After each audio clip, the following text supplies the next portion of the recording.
Pleasant good morning, everyone. Thank you very much for everyone joining us for this webinar. Basically, before I go into the actual presentation and the presenter for today, just I like to give you a little background about GRDB. The Guyana Rice Development Board really is responsible for all uh, rice rice uh, activity within the industry. Within the GRDB, there are several areas that execute different functions.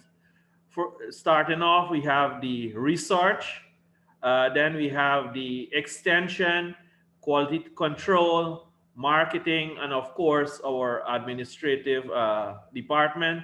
Under the research arm, we have various disciplines such as the entomology department, where you'll hear where deals with specifically insect pests of rice. Then you have the plant pathology,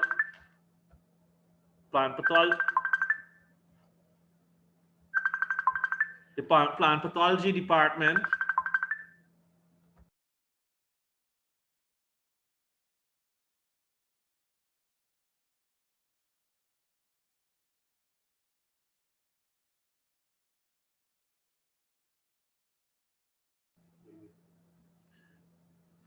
Yes, the plant pathology department, which deals with the study of the rice diseases. The agronomy department deal with fertility and weed management, as well as the uh, plant breeding department deals with the development of variety. And of course, we have the quality control department and post harvest. Um, but today focus is on pest and disease pest management, and we have the topic is the paddy bug and paddy bug management. And our presenter for today's webinar is no other than Dr. Vivian Bahar Ali, who joined us joined the board 20 years ago. She came, she did her studies in India, her PhD in 2014, and her master's in 2017 in the field of entomology. As an entomologist with the rice board, our main focus is to study the dynamics of the rice insect pest and finding a suitable solution for its management. Um, Dr. Baharali is origin is from the upper Kabasakburi in the upper Pomeroon River. Um, so without further ado, I now hand the microphone over to Dr. Baharali. Thank you, Dr. Prasad, for such an introduction. Good morning, everyone, and thank you for tuning in.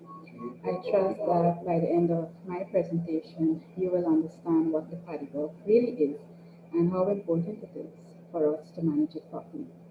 I will not be using much of the technical language, and if there are any clarifications at the end, please make notes so we can verify them.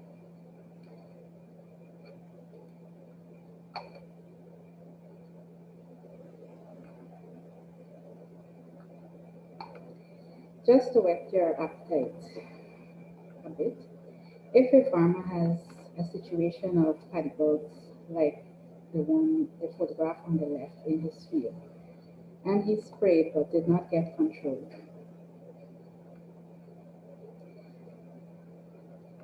the damage could be very devastating. As it is, you have different stages of nymphs in the field, and it's definitely above the threshold. This situation has been unmanaged for at least 10 to 15 days because you have adult bugs that would have emerged from the nymphs there, and you have nymphs that are 13 star, 14 star as well.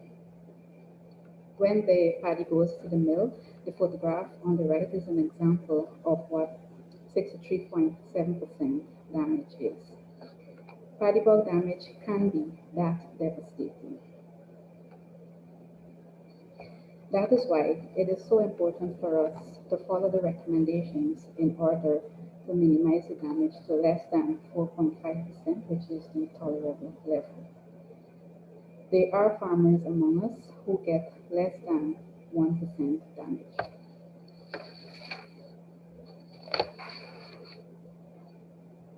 So how important is the paddy bug? Rice is grown twice per year on more than 90,000 hectares each time, and it is very important for agriculture and livelihood in Guyana. One of the major challenges is the damage caused by insect pests.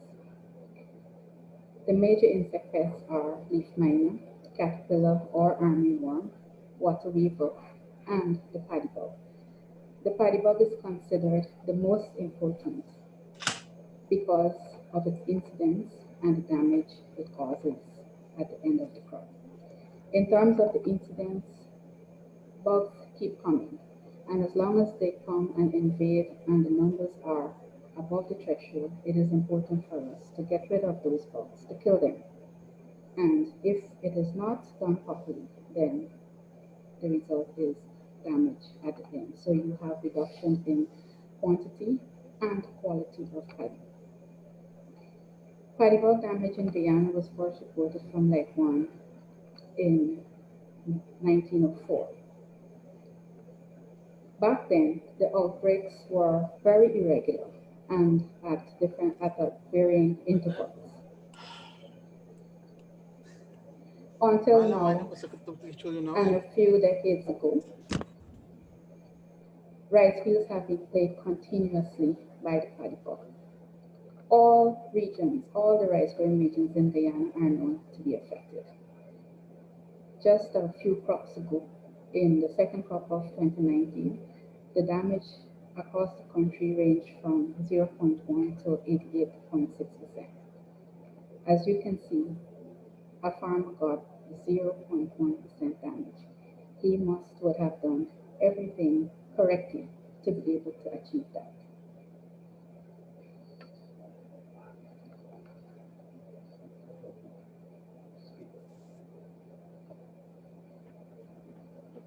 Any damage that is above 4.5% is considered sample grade, which is the lowest grade at the mill. What is this insect? It is called paddy bug, gundy bug, gandhi, bush bug, stink bug, or airhead bug. I often hear that this insect is so pretty, and my response would be yes, pretty devastating and pretty dangerous. These are the two dominant species that are most common in rice fields across the country.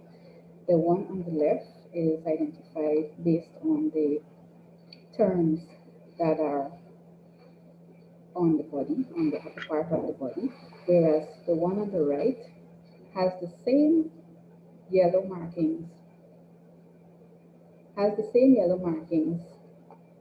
on its back, but the tern is absent.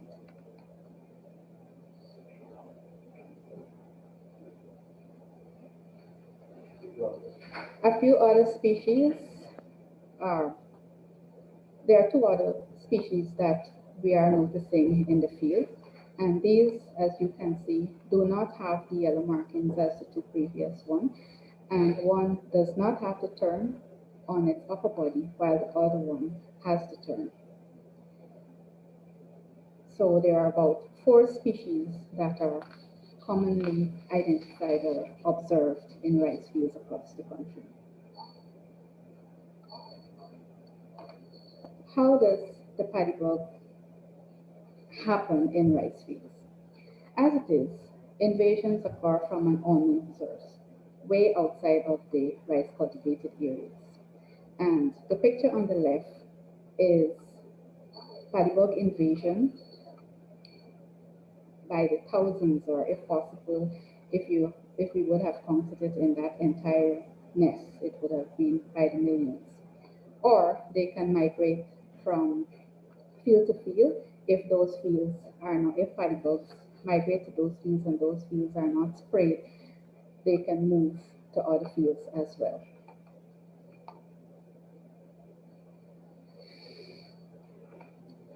When does this happen? When does paddybug move into rice fields? Ideally, when the rice plant is flowering. However, migrations occur as early as 30 days after flowering when the alternate hosts are flowering, which provides a source of food before the rice crop is ready. Movement happens usually at dusk and at dawn. Where do they migrate to? Wherever the food is available. And we would have been recording or observing paddybugs, killing paddybugs in rice fields, on dams and meres, abandoned fields, once in the coconut estate where alternate hosts were present, especially the birdseed grass, kitchen gardens, and other field crops. All these areas bugs are known to move into as long as a food source is available. The most common alternate host is the birdseed grass. Why do they migrate?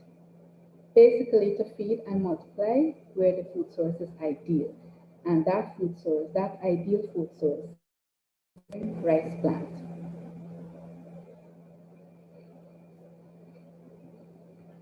Another reason why they do that is Okay. to continue breeding and to have their offspring in different space and time. How do they migrate? How do they invade into rice fields? They are strong flyers and they move over long distances.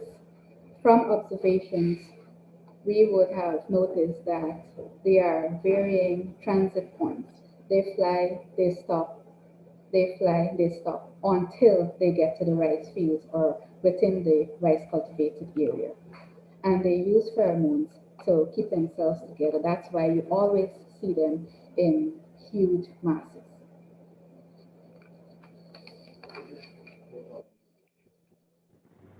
A few examples of the alternate hosts on which we would have found paddywugs feeding on.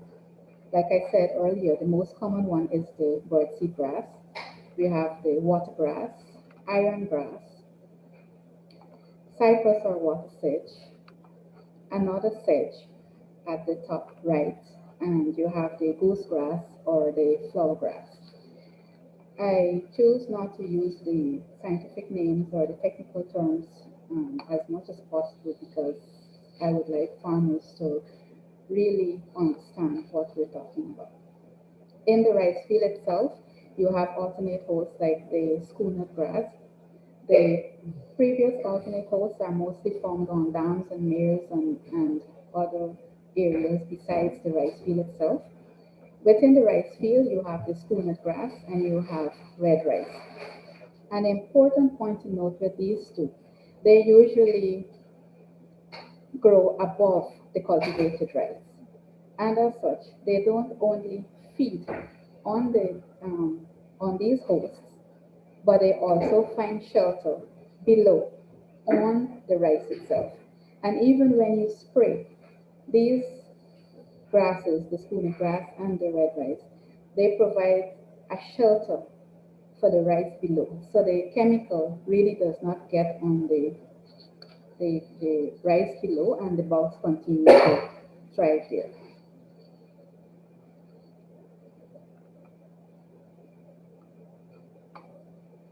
Let's look at the life cycle of the paddy bug.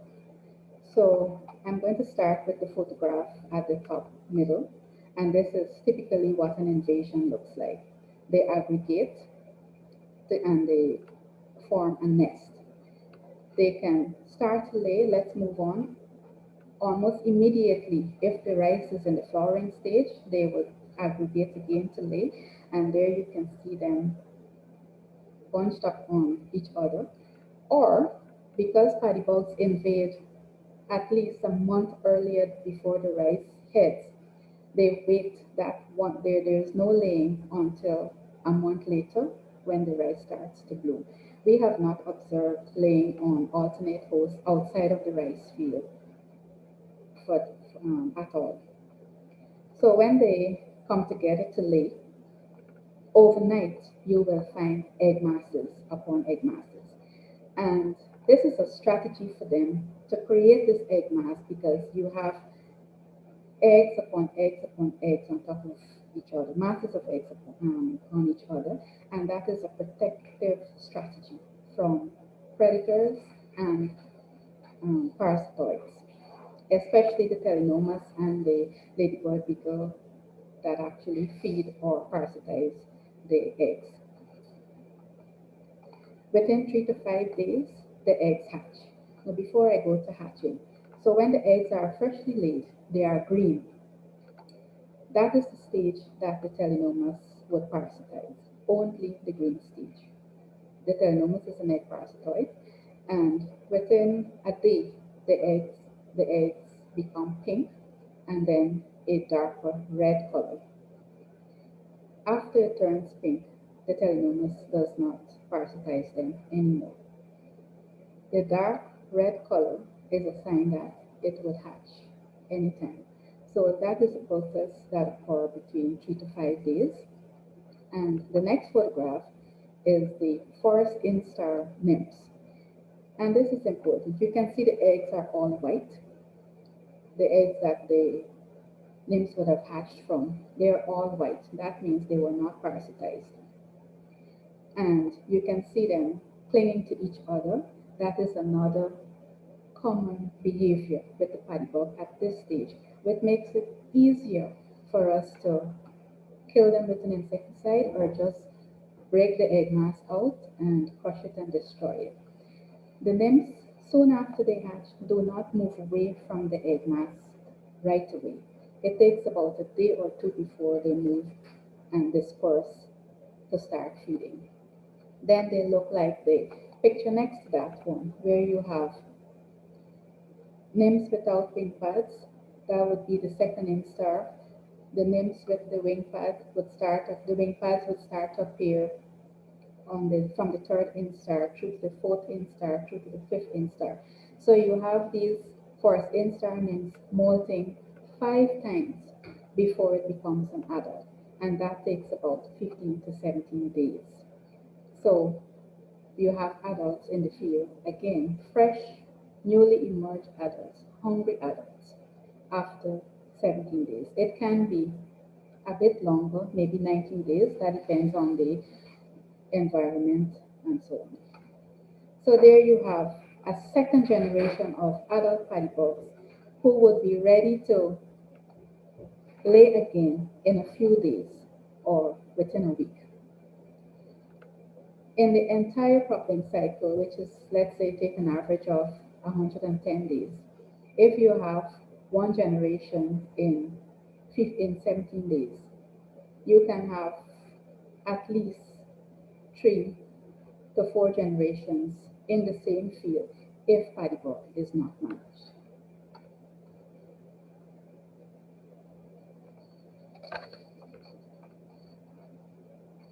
On the point of laying, they do not always lay in mass. There are some instances where the bugs will lay one mass loosely in the field, and one egg mass has about 30 eggs or less. And you would find them scattered under the leaf or on the stem by themselves. Most cases, if the telenomus is present in that field, all those eggs would be parasitized. And you will see that later on when I show you what the telenomus does.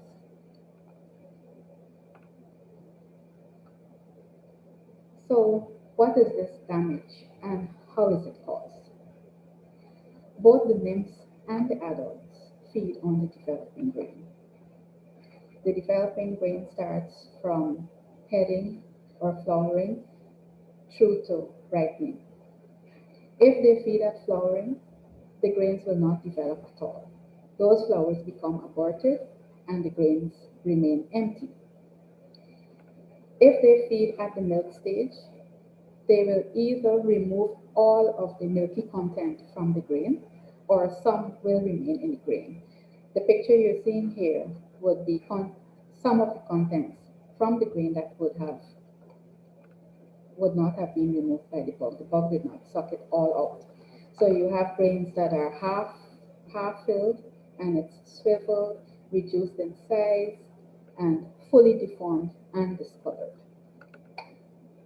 These grains will be very light. So there you have a reduction in the quantity, and because they are so discolored, the quality, it will show in the quality at the time of grading. You have damage at the dough stage. At this stage, not all of the content could be removed, if any at all. The bugs really like the milkiness in the grain. However, once they pierce, the discoloration will happen eventually. Now, paddy bugs do not actually cause this discoloration. What happens is that once they make a hole on the grain, microorganisms, particularly fungus, move into the grain through that hole, and that is what causes the grains to become discolored.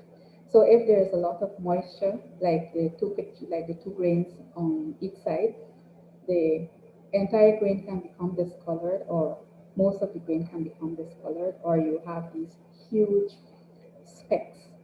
And one of the easiest way to identify what paddy bug damage is that um, that darkness at the edge of each spot. The inside is lighter colored, and you have that distinct discoloration around the spot.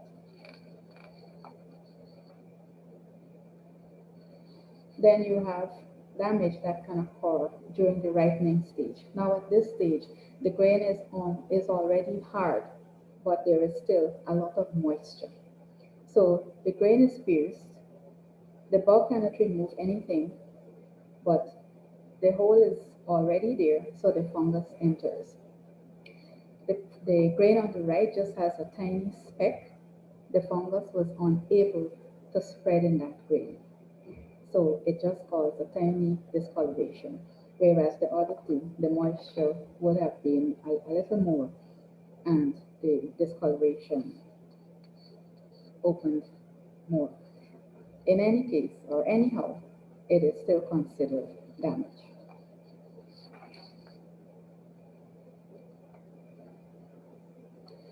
The quantity of the grain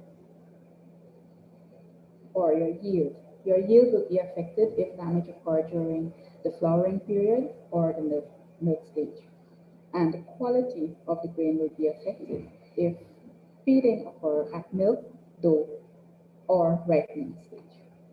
Now, don't be confused with this other type of damage.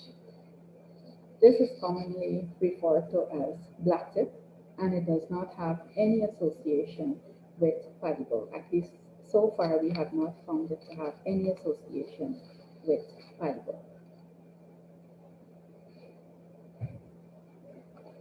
So how could we control this damage that is usually caused by paddy bug, or at least minimize it to below the 4.5%?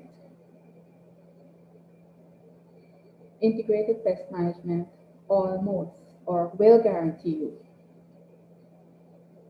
damage below 4.5%, and I will um, show you how that is going to happen later on in my presentation.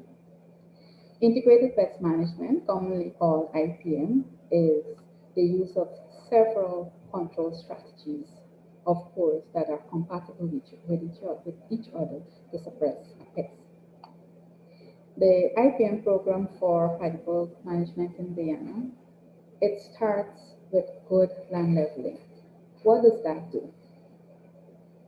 Good land leveling, as you would learn from other disciplines, it helps you to control weeds. It gives you even distribution of water, and water, suppress certain types of weeds. So that is important from the time you decide to do cultivation for land preparation for rice. Ensure that you have good land leveling. It is so important that you sow within the recommended sowing periods, and we have 2 seasons per year. So one sowing period is from the 15th of November to the 30th of December, and the other sowing period is from the 15th of May to the 30th of June. Now, anything outside of that puts you or puts the field at risk or at a disadvantage, because you will not be able to apply management strategies together with the other farmers in the same area. That is why it is so important that you sow at the same time as your neighbor or within a 2 week period. And that is what we consider as block planting. When you have block planting, all the farmers can go in together and control paddy bug at the same time. So that minimizes the field to field invasions or the field to field migration, which will cause damage if the farmer, well, you will understand more about that when you do monitoring. So block planting is important for paddy bug management. You must ensure that you have effective control of early season pests. Like I would have mentioned earlier, the other major pests are leaf miner, caterpillar, water beaver. Those are the early season pests, and it is important that you manage it properly so that you do not have to spray excessively during that period, and you allow the natural enemies or the other insects who would feed on the paddy bug or parasitize the paddy bug eggs to thrive during that period. It is important that you use the recommended fertilizer regime. It is important that you manage the water properly. All of this will help you to improve your field conditions, not harbor the alternate host, and so on.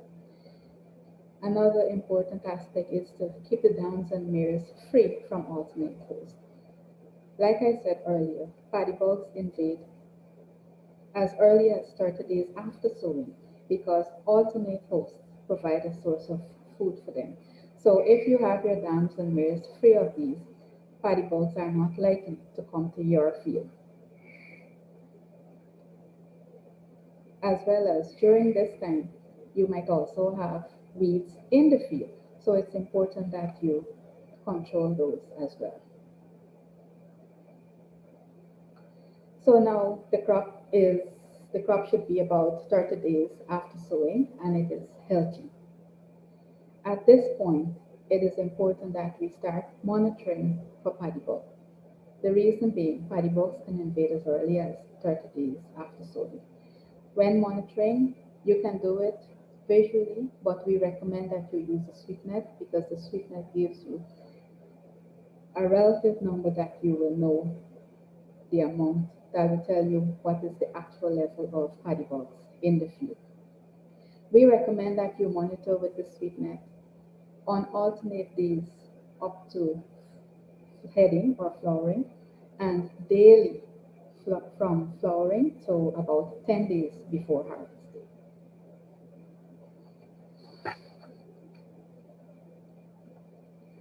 It is important to monitor in the mornings so that if there is a need to spray, that spraying can be done on the same day in the afternoons.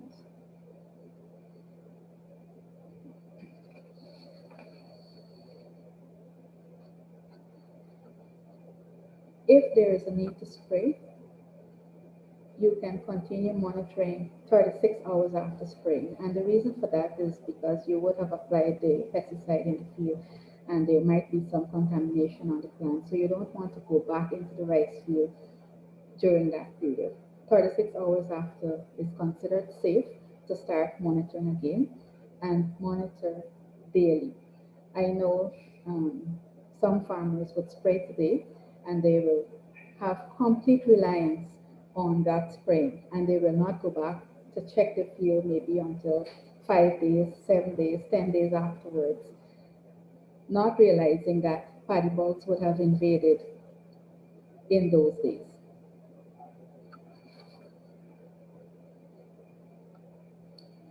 Farmers must not harbor paddy bugs. Invading paddy bugs must be killed immediately. Most times, paddy bug invade.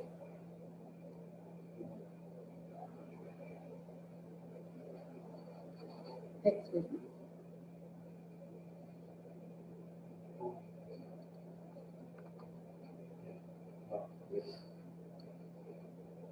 Most times, paddy bugs invade with numbers that really exceed the threshold. Also, it is important to destroy the egg masses, like I would have mentioned earlier. Fields should only be sprayed based on the threshold of one bug for every 2 sweeps that you would make. Now, this threshold is a guide. It is the decision making tool. It is what you will use to decide whether to spray or not. So, based on the threshold, you can spray if the number of bugs are increasing over a 2 to 3 day period. If the number of bugs is approaching the threshold, if the number of bugs would have reached or exceeded the threshold. And another important time to spray is if there is continuous presence of paddy bugs over a 7 to 10 day period.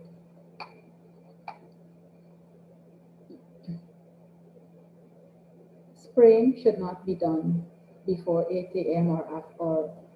after 8 a.m. or before 4 p.m., especially if the crop is flowering.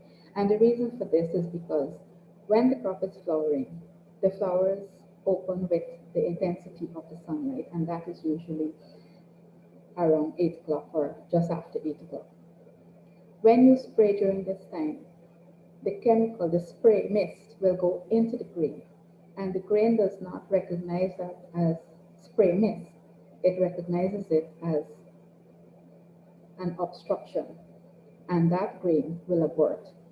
So you will not have a grain developing after that. So that is why we always say do not spray before 8 or after 8 a.m. or before 4 p.m. And another reason for that, as the sun intensity gets high, the bugs go down below to hide. So when you spray the rice plants at the top, the bugs are below. So when you go to the field, you have to make an assessment, you see what is happening, and then you make your decision to spray.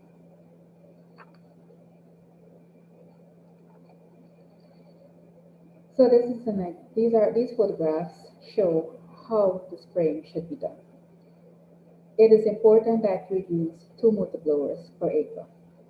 And this recommendation is to ensure that the plants are wet when you finish spraying. So the photograph at the top, you have there were about 6 spraymen, and you can see the mist moving over the plants. So you guarantee that there was complete wetness at the end of that spray. Of course, they're staggered, so the chemical does not get the sprayman at all. The picture at the bottom, I want you to notice how the mist is moving over the canopy, the top of the rice plants. The, the height at which you hold the motor blower nozzle is so important. It should be just above the rice plants. The angle at which you hold it is also important so that the mist falls directly into the rice and all the bugs that are present there are guaranteed to be killed. Another important aspect when spraying is not to move the motor blower nozzle from left to right or up or down. It creates a missing gap, or a part in the field that will not get sprayed at all. So hold the motor blower steady in one position just above the rice plant, and you're supposed to get good wetness of the rice plant by doing that. So this photograph shows what um, we do not like to see. Here you can see that there is a huge gap in the rice field. There are two spraymen, there's a huge gap in the rice field that is not being sprayed at all because the mist is does not get across from one sprayman to the next. And right in that gap is where the bugs will continue to thrive. And when the spray mist disappears or the chemical disappears from the plant, they will disperse again and multiply and so on in that same gap where no spraying was done. Some farmers use jackdaw, and you can see the distance in which the jackdaw pushes the mist. Now, one important point to note here is the angle at which the jackdaw is pushing the mist. I would like the angle to dip a little bit. In that way, you guarantee that the plant will be wet wherever the mist touches.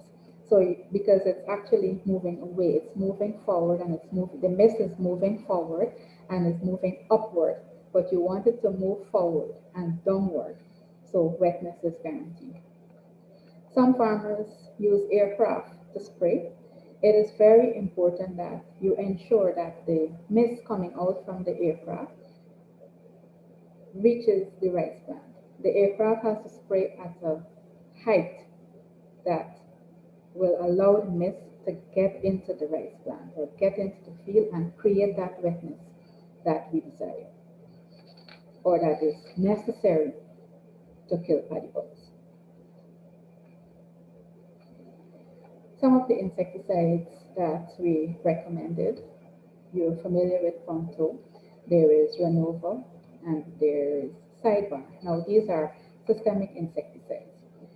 You can use these at the time, from the time the rice is heading or flowering. Let's say about 30% heading. If there's a need to spray, use a systemic insecticide.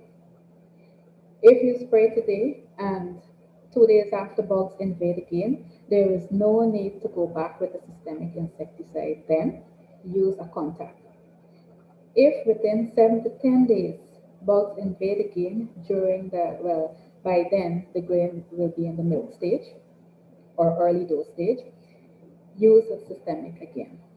But anytime after that, use a contact insecticide. And some of the contact insecticides are Fast Act, Hyperkill, Jackpot, and so on. So there is no need to use the systemic if for paddy bug before heading, and there is no need to use the systemic when the plant turns. That is when it's beginning to ripe. It changes color from green to yellow or this golden color. So for that susceptible period, only twice it is necessary to use a systemic. I'll show you. I'll show you a demonstration of that later on in the presentation. Stick with the recommended dose rates. There is no need to use more than what is being recommended. You can only get killed. The bugs can only die.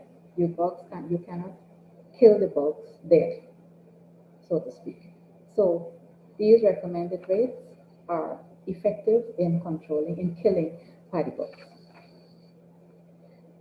An important aspect at the time of spraying is how you mix and how you apply. First, you have to fill the motor blower halfway with water. Then you add the insecticide. You shake it a bit. Then you fill it up to the 13-liter mark. And then you shake again, and the sprayman is ready to spray. Now, the swat width is easy to determine based on the wind speed and the wind direction. Ideally, 12 footsteps apart from each sprayman will give you a good swat width or a good spray mist to give you the wetness that is desired. Of course, farmers need to protect themselves with protective gear against the insecticides, and it is important to rotate insecticides as much as possible. And In doing that, not spraying outside of the threshold, not overdosing, not spraying unnecessary, help us to preserve and conserve the natural enemies that already exist in our environment. They're already there in the field. And some of these are the ladybird beetle, the spider, the dragonfly, the damselfly. Now, this is a pupa of the bestia. The bestia is an adult parasitoid. The fly lays its egg on the body of the paddy bug. When the egg hatches, the larva burrows into the body of in the belly of the paddy bug and feeds on the intestine. After the larva finishes feeding, it exits itself from the paddy bug, and this is the pupa that will eventually become another fly. So this pupa makes me happy actually because I know at least one paddy bug will have died in this way. Another important natural enemy is the telenomas, and the paddy bug eggs, like I said, would turn red. That will hatch into red bugs. If the eggs turn black, it means that those eggs were parasitized, and they take a longer time to the wasp that comes out from these eggs take a longer time to emerge than the 3 to 5 days like the paddy bug. So it's important that we spray based on the recommendations that you are given. So I've been saying that integrated pest management and effective monitoring and application of insecticides can help you to control paddy bug and have a damage that is less than 4.5% or even less than 1%.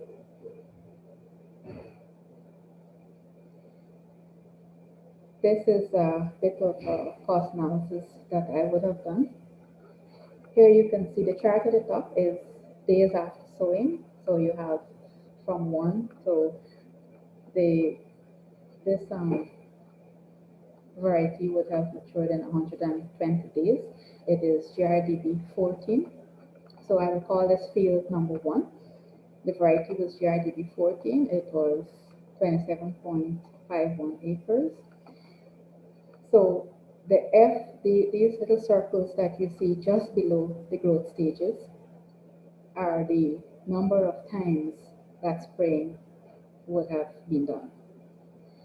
So monitoring started at 30 days after sowing, right on to 100 days after sowing, 110 days after sowing, sorry, because this variety matured in 120 days. And you can see the number of spraying that we would have had to do before the crop was actually in the susceptible stage.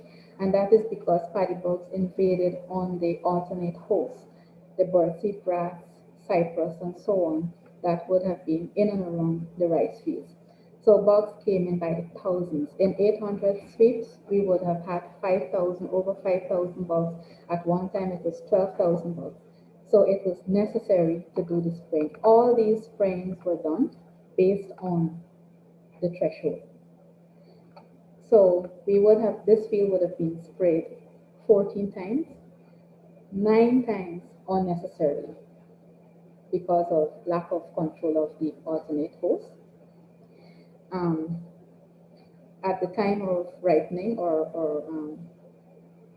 after heading, the first spraying was done just about 82 days after sowing with sidebar, which is a systemic, and around 7 to 10 days after with another dose of sidebar, and then 3 times afterwards with faster. Like I said, the bugs kept coming, so it was important, and they were above the threshold.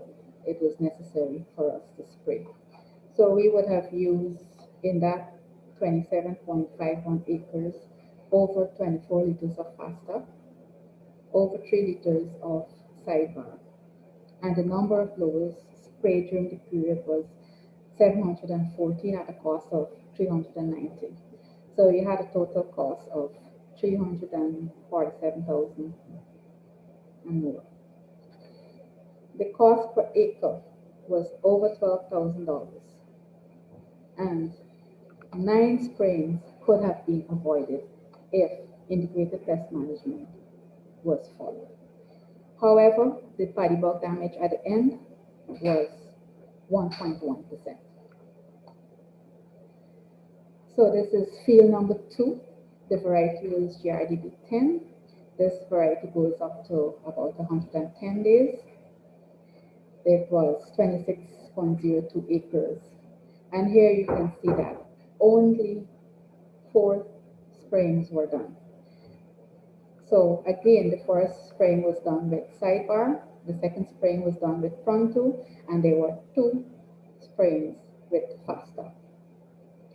By by the time we needed a faster, the plant had already turned into that golden yellow color. We would have used 3 different insecticides because of the low number of times that we had to spray. We used just about 4 liters of Fasta, 1.5 liter of sidebar, and less than a kg of pronto. We sprayed a total of 204 blowers for that entire season, for the season in that field alone, and the cost was just over 100,000. The cost per acre is $4,288.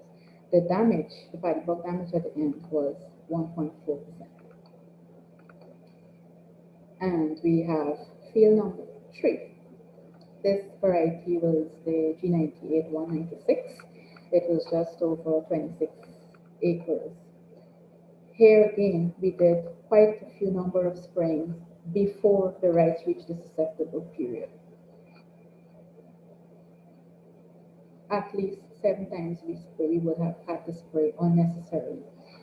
The FASTA we used was just over 14 liters in sidebar. Only 2 insecticides were used in this field, just over 3 liters. We used sidebar twice, again within the 7 to 10 day period, and the cost per acre was almost $9,000. Now, this could have been reduced significantly if we did not do that many spraying during the vegetative and early reproductive stages, because at this time the rice is not, no damage can be done to the rice plant. It's not yet in the susceptible stage. However, if those bugs were left unmanaged, you would have had at least 2 to 3 or 4 generations before the crop would have been harvested. So just to point out, the paddy bug damage in this particular field was 0.2%. So there it's just, I said the damage could be as low as 0.1%, 0.1%, and here you have damage for 26 acres of field at 0.2%. So what are the future prospects for managing paddy bug? It is very important that this integrated pest management program be implemented.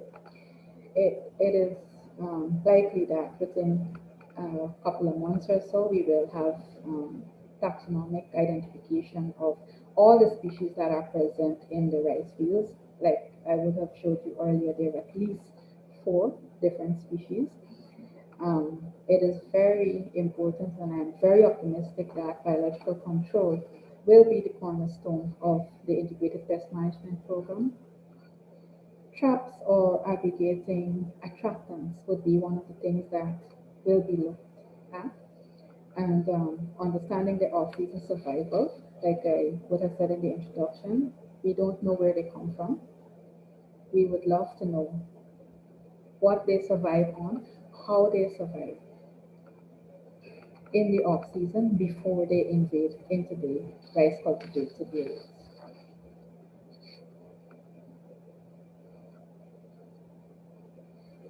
So in concluding, managing paddy bug is not only with the farmer or with GRDB, it requires a national effort. And that means if anybody or if the paddy bug is identified anywhere in these mass numbers, we must be able to kill it before it moves on. So nationally, we need to be looking out everywhere. Everyone needs to be looking out for the paddy bug, and we need the cooperation of all stakeholders. everybody who is going to be affected by low yields and bad damage at the end of a rice growing period. We need to do what it takes to manage the paddy bog. Or else we can go back to 1969 when it was illegal to harbor paddy bog. If there is going to be a successful integrated pest management program, and if it's not being adhered to, then it's probably necessary to implement some form of legislation.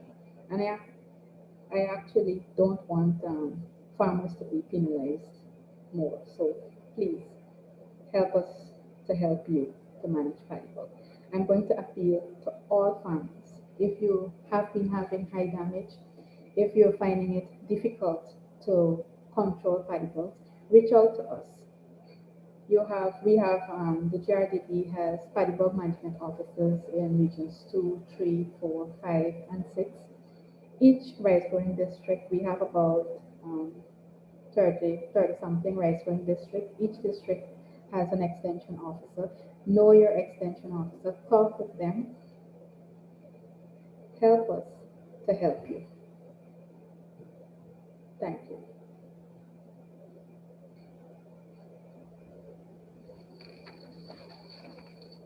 Thank, thank you, Dr. Baharali, for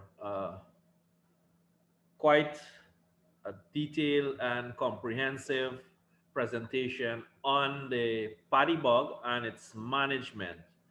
I know many of our viewers and listeners online would have their comments and questions they may have and they want to ask. However, we want it to be done in a very orderly and structural manner. And so we first would ask person can use either option, use the raise hand option, where you'll raise your hand and we'll allow you to make your comments or give ask your question regarding the presentation, um, or you can leave your use the chat and ask your question through that mode. So, and I'm sure Dr. Baharali would be willing and ready to answer all your questions. So now the floor is open for comments and questions.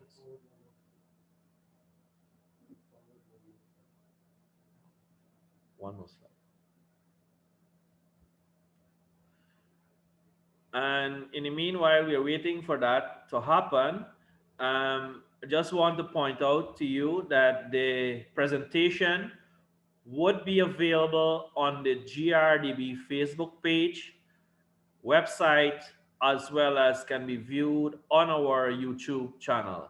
So you can either share it or download it and keep it for reference because there's quite a mouthful and detailed information was delivered by Dr. Bahar Ali.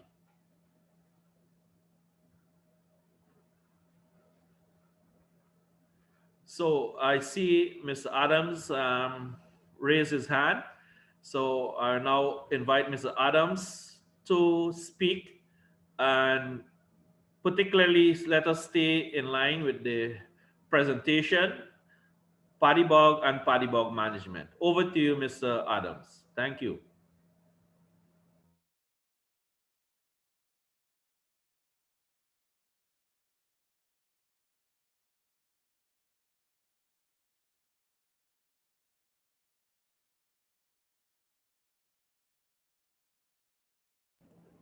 Mr. Adams, are you there? We're not getting any audio from you.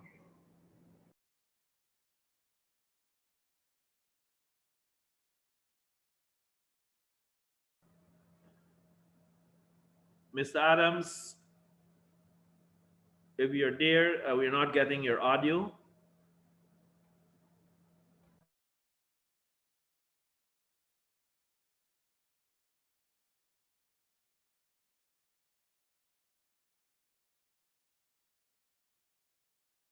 All right, we'll move on to anyone else. In the meanwhile, Mr. Adam is getting his self sorted out. I see one. There was someone. Anyone else?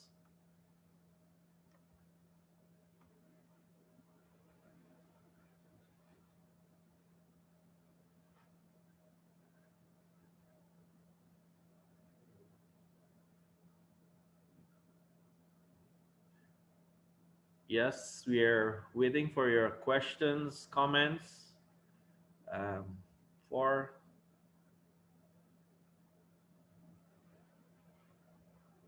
Ricky Singh, I see has sent a message into the chat. Dr. Barry, we as farmer are seeing a number of other effective insecticide on the market that are not listed by GRDB. Is there plan by you to update your recommendation list?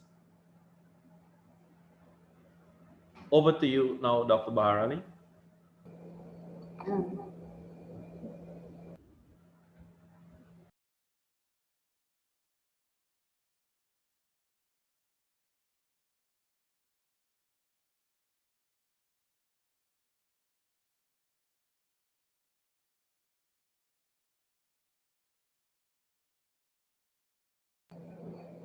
yes, definitely. Thank you for asking that. What normally happens is the insecticides, I would evaluate those insecticides, screen them, see the effectiveness, and once it has reached the standards of the protocol, then the list is updated. I do have a few that I would have looked at in the last couple of seasons, and the list will be updated as the data is completed. Thank you, Dr. Baharali. I saw another question from Terence Fullerton. What is the likely cause of the recent increase in the paddy bug incidents? If you can answer that one as well. All right, I would have been thinking about this a lot as well, and one of the things that I am linking it to is the changes in the climate, the whole climate change scenario. The development of insects are directly influenced by the weather, the temperature, the relative humidity, and so on. So, with the increase in temperature, the development takes a shorter time. That could be one reason the bugs are developing and multiplying at a faster rate. Another reason could be because of the excessive use of insecticides. There's much imbalance, not only the excessive use of insecticides, but using it incorrectly, where a lot of overdosing is being done, and so on. So because of that, there's an imbalance with the natural enemies of the paddy bug in the environment, so that allows the paddy bug to thrive like I would have showed you earlier, is just a small percentage of the egg mass that is parasitized by the telenomas. And because they lay in such a manner, it's difficult for the telenomas to really get down, to really parasitize as they lay, because that egg mass is not created in a minute or 5 minutes. So because there is an imbalance as well in the environment, I would like to think that that's what's causing the paddy bugs to thrive. Thank you, Dr. Baharali. I'll now ask Mr. Adams. I'm not sure if he got his Can you audio hear me sorted. now? Are you hearing me now? Yes, sir. So you have the floor, sir. Now, thank you for a wonderful presentation, Ms. Baharali. When the flower technicians were here, the doctors were here, scientists in Guyana about a year ago, they advised farmers not to spray in the first 30 days. Can you explain to me what is it the farmers have to do in order not to spray for the first 30 days? Thank you. Thank you, Ms. Adams. I'll now ask Dr. Baharali to respond. All right, so the first 30 days, you have early season pests to deal with. Now, it's important that those insects are managed in such a way that chemicals are not used excessively during the first 30 days. So you can either use seed treatment. I noticed somebody was asking about seed treatment, but I did not go into seed treatment because it came out in managing when I spoke about managing the early season pest within that first 30-day period. The early season pest problem ends around 30 to 40 days after sowing. Not having to spray within that period for paddy bug is means not having the food source available for them during that period, which is why it is so critical to not have the alternate hosts in or around your rice fields. As long as you have these alternate hosts, they come into flower during at that time, during between 30 days and flowering. So a food source is available. That is why bugs invade as early as 30 days. So to prevent spraying during that time is not to have the food source available. Thank you very much, Dr. Bahar Ali. There's another through the chat. There's a question from Kamala Chatterjee, and is there any control mechanism by GRDB to detect illegal entry of drugs entering the country? Also, how they monitor entry of illegal paddy as well? Is there any consideration to incorporate new technology to assist in the rice cultivation, example, spraying with drone, etc.? In, in terms of the GRDB role of GRDB does not have a role as such in terms of illegal drug entering the country. That is more so has to do with the Poison and Toxic Chemical Control Board. Um, and the other part of the question, Dr. Bahar Ali can answer.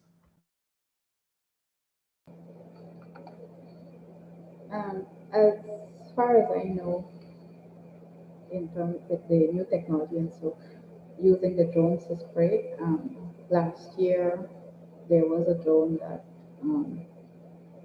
someone had, and the intention was to use it for spraying. That option still there. If it could be afforded, if it's available, yes, it can work. With the drone, it is going to, you can actually control how high the pesticide is delivered to the rice plant, and you can guarantee that there's going to be good wetness and so on. Um, it is an option. Only yesterday we were discussing the use of drones for monitoring and so on. So yes, it's something that's been considered.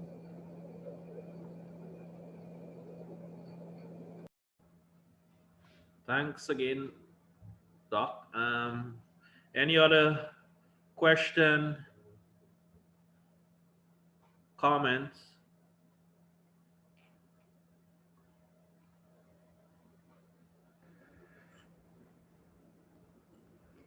I have a question here from Erica Clements from our Facebook Live. She's asking, she's not sure if she missed it, but is there an option to use a form of organic treatment for the paddy bugs? Dr. Baharali? Yes, there are a number of organic treatments.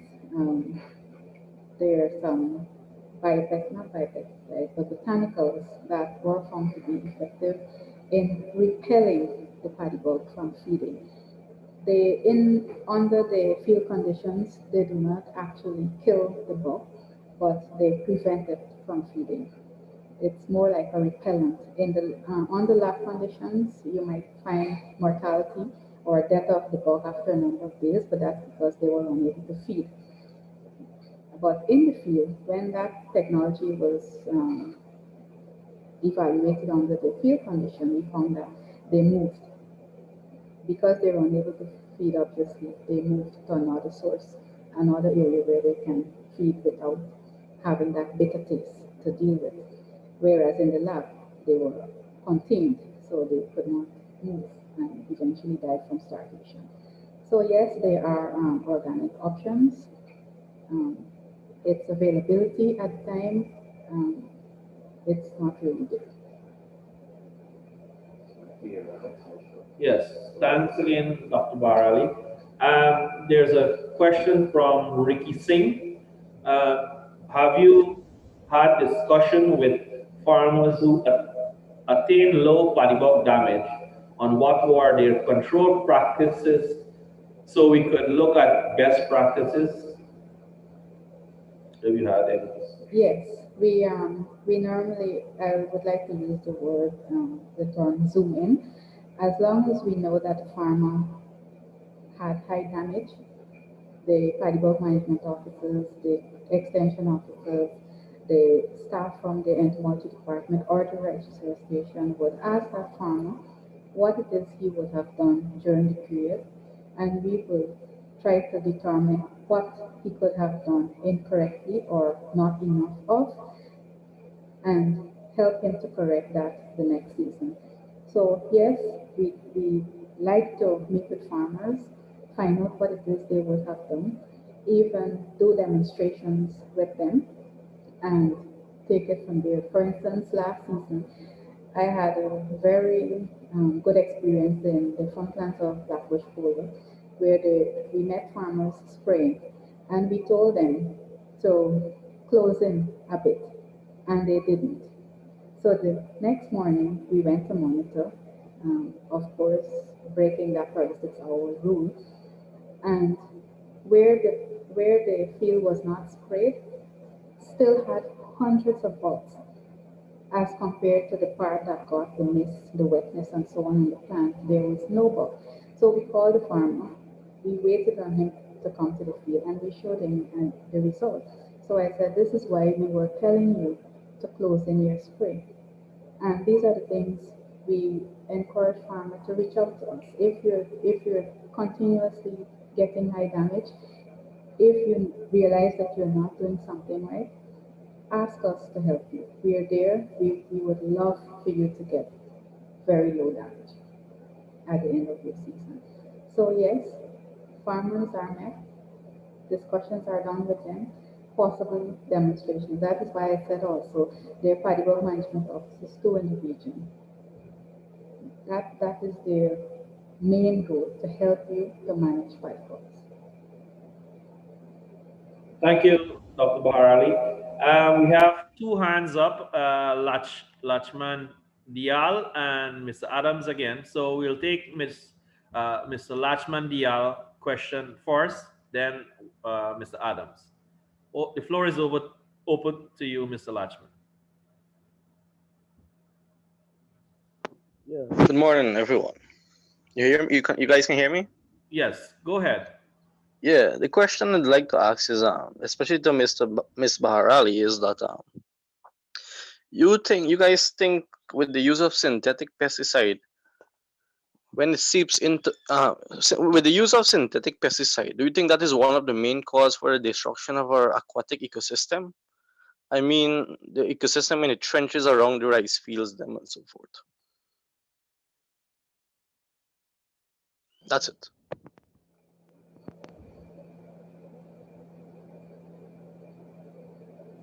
Yes, now your turn, Dr. Baharali.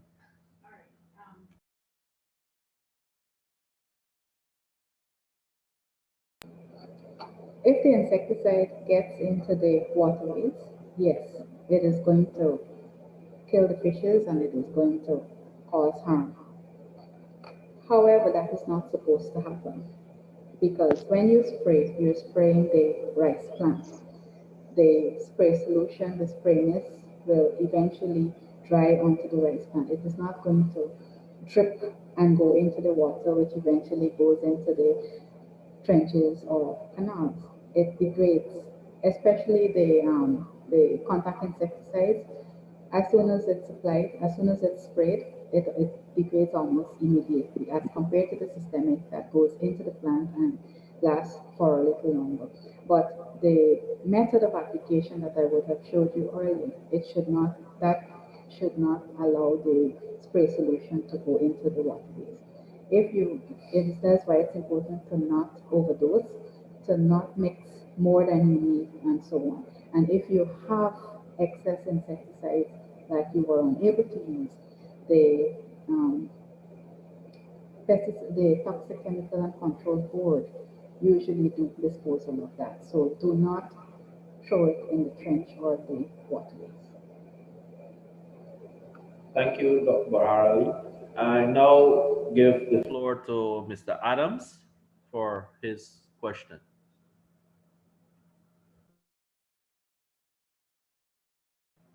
Over to you, Mr. Adams.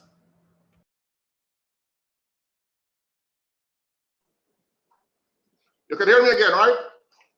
You can hear me now? Yes, sir.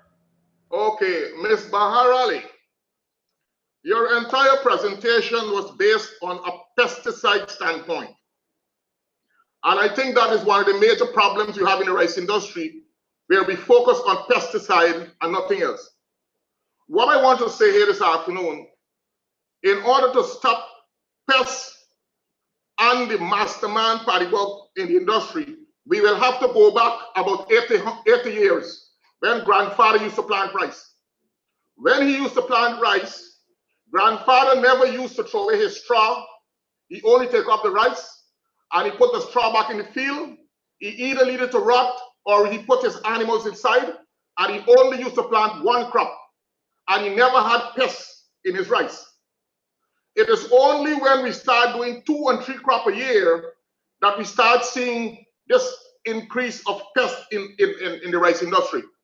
Now, if you carefully assess that, you will understand and see that there is something that Paddy bug is telling us that we are not understanding.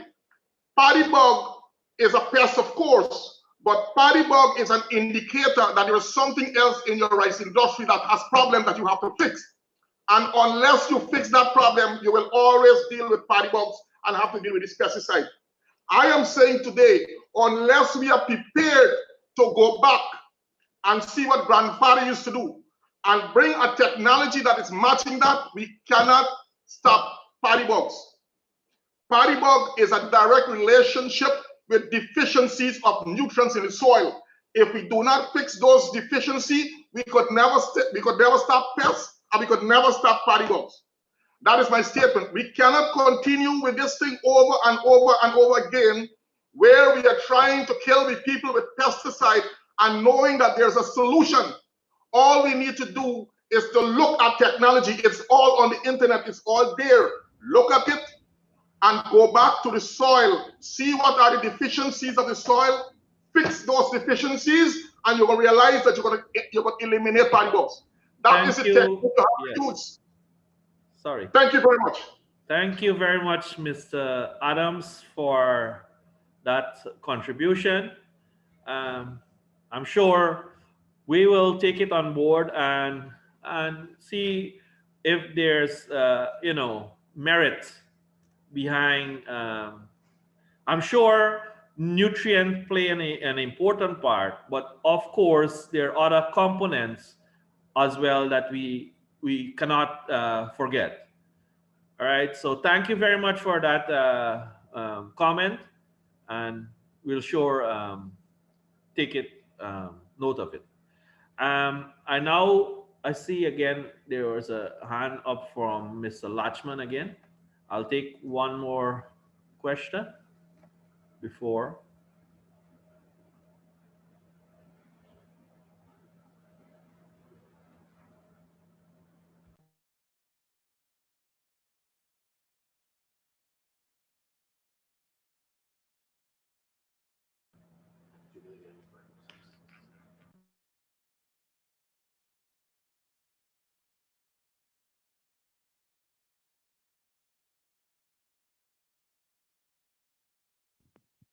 No, well, let me.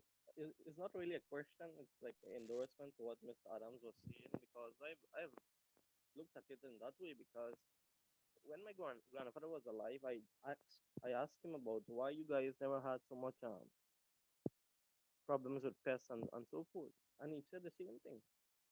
Because when you look at how they would have cultivated rice those days, So now it's completely different. I'm hearing So Lashman. hello, you guys can hear? Okay. Yeah, go ahead, Mr. India. Yeah, so I think what Mr. Adams was saying is somewhat true. I won't say 100%, but at least over the 50% mark, right? Because I've done some, uh, I've looked into it and asked questions why and so forth, and it raises some eyebrow what Mr. Adams was.